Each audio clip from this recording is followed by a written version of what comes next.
તો કેમ છો? આશા રાખું છું કે તમે બધા સહકુશળ હશો. હું પણ સહકુશળ છું. આજે 17 જૂન 2026નું કરંટ અફેર્સ લઈને તમારા માટે હાજર થઈ ગયો છું. તો ચાલો મોડું ન કરતા આજનો વિડીયો શરૂ કરીએ છીએ. એની પહેલાં કહેવા માંગીશ કે ચેનલ પર નવા છો તો સબસ્ક્રાઈબ કરીને રાખજો. વિડીયો ગમે તો એક લાઇક કરી દેજો. ભાઈબંધ દોસ્તાર ફેમિલી મેમ્બર સાથે વિડીયો શેર જરૂર કરજો, જે પણ લોકો ગવર્મેન્ટ એક્ઝામની તૈયારી કરતા હોય. કારણ કે દરરોજ લોંગ વિડીયોમાં કરંટ અફેર્સ અને શોર્ટ વિડીયોમાં જનરલ લઈ અને આવતો રહું છું અને તમને અપગ્રેડ કરતો રહું છું. તો ચાલો મોડું ન કરતા આજનો વિડીયો શરૂ કરીએ છીએ. 17 જૂન 2026 કરંટ અફેરનો પહેલો પ્રશ્ન છે, ફિટ ઇન્ડિયા સાયક્લોથોનનું આયોજન ક્યાં કરવામાં આવશે? સાચો જવાબ છે મુંબઈ.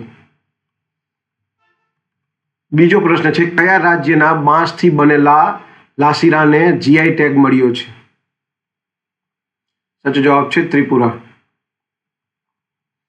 ત્રીજો પ્રશ્ન છે, નવી દિલ્હીમાં વિકસિત ભારત યુવા સંસદ 2026નું ઉદ્ઘાટન કોણે કર્યું? સાચો જવાબ છે ઓમ બિરલા. ચોથો પ્રશ્ન છે, 500 મિલિયન સબસ્ક્રાઇબર ધરાવતા દુનિયાના પ્રથમ યુટ્યુબર કોણ બન્યા? સાચો જવાબ છે મિસ્ટર બીસ્ટ. પાંચમો પ્રશ્ન છે, મરચાની LCA 625 અને LCA 643 નામની બે નવી જાતો ક્યાં જાહેર કરવામાં આવી?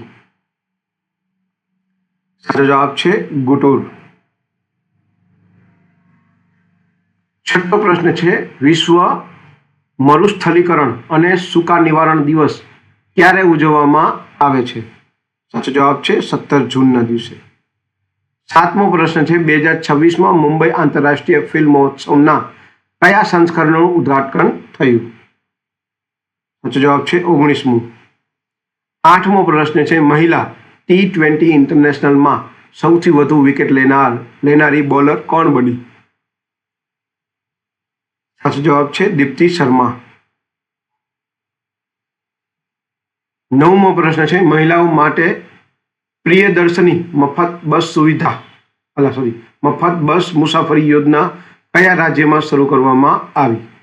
સાચો જવાબ છે કેરળ. 10મો અને છેલ્લો પ્રશ્ન છે, શ્રી જગન્નાથ મંદિર કયા રાજ્યમાં આવેલું છે જે ટ્રેડમાર્ક સુરક્ષા મેળવનાર ભારતનું પ્રથમ મંદિર બન્યું? સાચો જવાબ છે ઓડિશા. આ હતા 17 જૂન 2026ના કરંટ અફેર્સ અને તેના જવાબો. વિડીયો ગમ્યો હોય તો વિડીયોને એક લાઇક કરી દેજો. ચેનલ પર નવા હોય તો સબસ્ક્રાઇબ કરીને રાખજો, કારણ કે દરરોજ લોંગ વિડીયોમાં કરંટ અફેર્સ અને શોર્ટ વિડીયોમાં જનરલ લઈ અને આવતો રહું છું અને તમને અપડેટ કરતો રહું છું. તો આજ માટે આટલું જ. જય હિન્દ, વંદે માતરમ દોસ્તો.